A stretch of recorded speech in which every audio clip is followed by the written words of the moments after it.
Right, we're getting on to understanding how the older part of modern day boxing can be used for the street. And again, I'm making an apology in advance if this sounds like I'm insulting or against modern day boxing, which I'm not. It's a sport I really do love. However, if you join a boxing club tomorrow with the idea of learning boxing punches to aid you with the street, it'll be a long time before you get them. Skipping and learning the left jab and practicing the footwork is all well and good if you're going to enter the ring and become a boxer, but it's not where we need to be if we start taking boxing in its past for street movements. Remembering that the guy on the street will not be your weight, guaranteed. He may be, he may not. He will not be coming in with the kind of attacks that you're going to meet in the ring, so the slipping and countering punches against left jabs and right uppercuts and things like that will probably not happen in the street anyway. It will be a method of using the most useful impact punch techniques from boxing. Remembering you can cheat on the street. There are certain areas in amateur boxing especially that you're simply not allowed to punch. You know, rabbit punching's out, punching below certain parts of the body. If you go to a boxing club, they'll show you targets that you're allowed to punch. Now, that doesn't matter on the street. You can hit any part of the human being that you want. But let's just understand where the differences come in. What Carl's going to do first of all is show how the left jab, which is not a punch I recommend strongly for the street, but how the left jab will be used against the focus mitts in boxing style training. Just in your own time, Carl, just waz a few little jabbing moves round. And as he's doing it, you can see what's happening. Carl is using mainly arm. The footwork is pure boxing footwork, the stance is correct, and he's throwing what will be a point scoring punch. Nothing wrong with that, that's an excellent left jab. Carl's got long arms, nice long reach, good shoulders, that's a decent enough punch. Okay, thanks Carl. That, however, is a boxer's left jab for winning rounds, scoring points in the ring.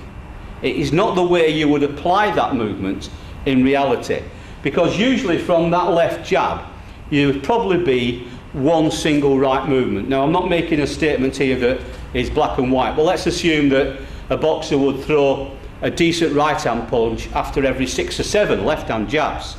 You can't afford to do half a dozen left hand jabs on the street in order to get a decent right cross. So what Carl will do here now, again, as if it was modern day boxing, and then we'll get away from it so you understand the differences, he'll do maybe 4 jabs, 5 jabs, then a good right cross, then another 4 jabs and a good right cross. Now you'll see how this is modern day boxing, and then we'll change it to old style pugilism. Off you go again, Carl.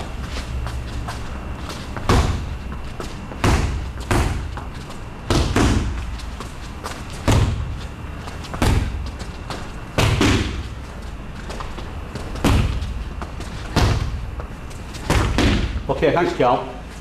That was very good boxing, and in fact we've made a nice little mini instructional DVD just for people wanting to learn how to produce the left jab and the right cross in the ring.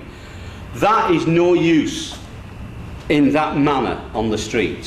What we need is a harder left and we need a stronger right, which means instead of utilising the basic left forward or orthodox posture of the boxers, you're going to be hitting the guy from different angles, which means, you notice what was happening there, they were turning around in circles. You know how many times you watch a boxing match? They're turning in circles all the time in the ring, backwards and forwards in circles.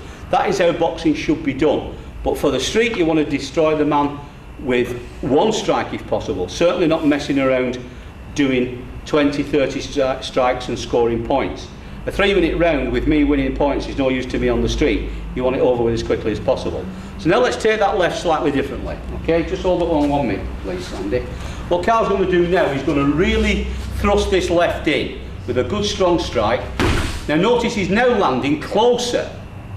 Let's do the two and understand the difference. Boxer's jab. There you go. Now notice the foot. It only moves enough for Carl to reach the target, and then he returns back to this posture. Once again, boxer's jab, and this time straight left in for a knockout type of blow. Notice the difference. You can see Andy's hand whipping further back. That's a much heavier impact movement. Without any contact to Andy's chin, can you just do a boxer's jab to the chin?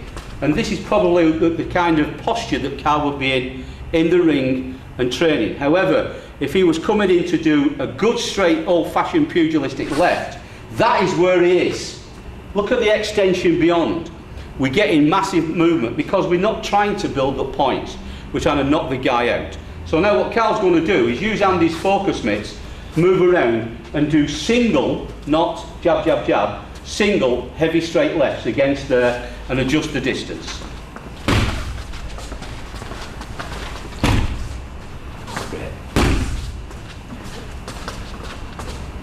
Well done, Carl. Keep that going. Very good. Notice that isn't the same as the jab. However, just one more please, Carl. Okay. However, that as a strike will be much more punishing in a real situation.